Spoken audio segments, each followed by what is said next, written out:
It's no secret that for many IO players and even the devs themselves, a major reason we were interested in the game was because of Jurassic Park. For me, there was another big inspiration, walking with dinosaurs, monsters and beasts. Back when I first saw this series, I really wanted to recreate this prehistoric world BBC introduced me to. The Isle is heavily inspired by Jurassic Park, but for the purposes of this series, I asked the question, why limit ourselves to only Jurassic and Cretaceous animals? And thus I spent a long time mulling over what an Isle DLC pack ought to look like. Today, we'll be covering my Cenozoic DLC. Before I get into that, I had a few rules to abide by. Firstly, we'll need a new map with unique biomes and mechanics. I also limited myself to 30 creatures total to reduce roster bloat and make it easier to balance.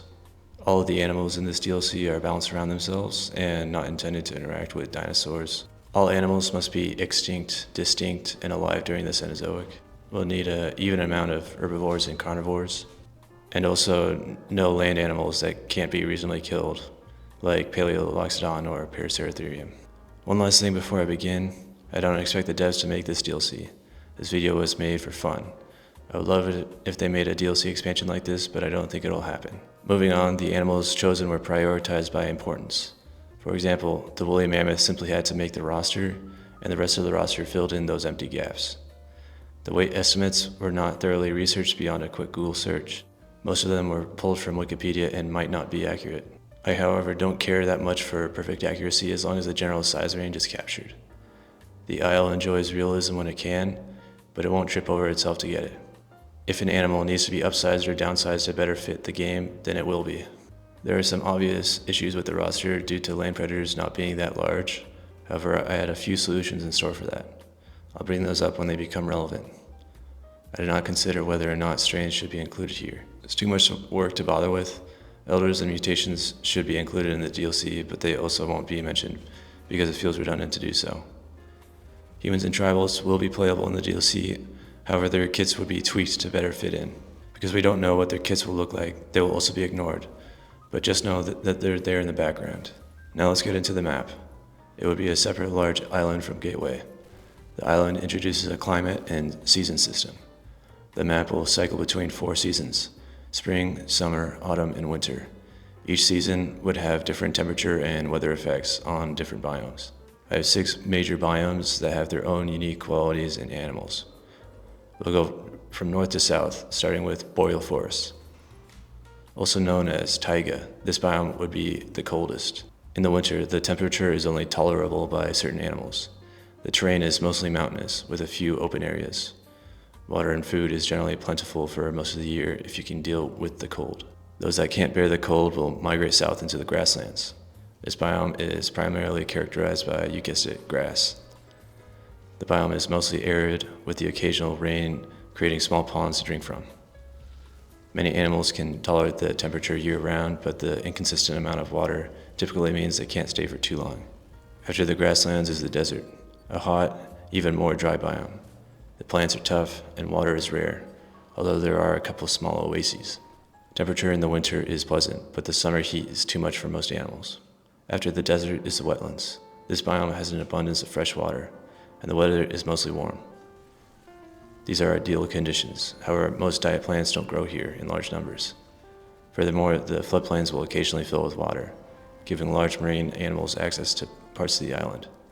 It's generally a bad idea to stick around the water when this happens.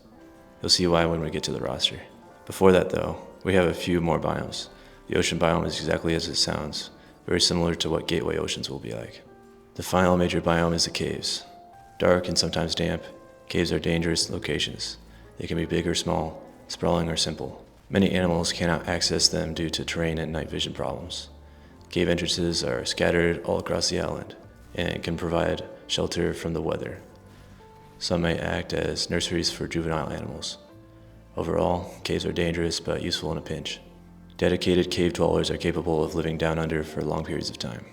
Now onto my 30 creature roster, in particular order.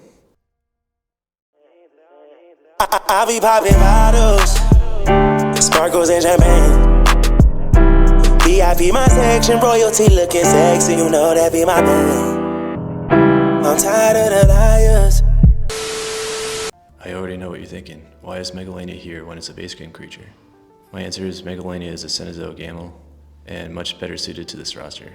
I already had issues with Megalania being in a Mesozoic roster, which is in my opinion unfair to it. Next question, why are 3 marine macro-predators on the roster? The reason is that they're cool. They fit all my rules, and I think they're surprisingly balanced. They are balanced because they are isolated. You aren't going to be griefed by a megalodon or a leviathan unless you deliberately swim into the open ocean. There are a few semi-aquatic animals that are more at risk of this, but they are mostly concerned with freshwater environments. The only time a megalodon or leviathan would kill you would be during the occasional major floods. It's easily avoidable if you plan ahead, and the megalodon or leviathan is putting themselves at huge risk of being stranded when the water level recedes. Becoming beached is a death sentence for these two. For a Basilosaurus, it's more capable of invading freshwater ecosystems.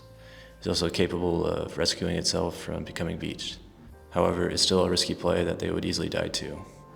All 3 of these animals are more comfortable competing with themselves and the AI animals in the ocean. Finally, let's discuss the mammoth in the room. Until around 3,000 kilograms, the balance between carnivores and herbivores is roughly even. However, after that, there are 3 herbivores that are considerably larger than any terrestrial carnivore. The woolly mammoth, Megatherium, and Elasmotherium would destroy any terrestrial carnivore in a fair fight. To prevent them from becoming truly unkillable, I have a few solutions. The first big obstacle would be the growth time being very long. Next, the diet could be made more difficult to maintain. We could also make them intolerant of warm weather, which would separate them from a good portion of the other players. Humans and tribals would also prefer to hunt them for their hide and meat. This matchup is likely the biggest danger to them. The final solution would be to make a couple predators be dedicated big game specialists. They don't use their stats, but special abilities to hunt these giants. The first and most obvious would be Smilodon. They have the perfect weapon to take on large herbivores if they play well. The second would be Megalania, using its venom to do the job. I'll be talking more about these playables in the coming videos about the Cenozoic DLC. Each video after this will cover 3 animals for a total of 10 videos. I'll be talking about the animals in more depth than I can in this video. After I finish the Cenozoic DLC, I'll move on to 2 other DLC packs I have planned. If you think some animals should be swapped or removed, I welcome that feedback. I can't change the roster I chose because if I do that, the series will never be finished. But if there's anything you have to share, let me know. Thanks for watching my video or skipping to the end. As a bonus, I'll tell you what my next video is about. I'll be covering Smilodon, Coryphodon, and the American lion. That's about it for me. See ya.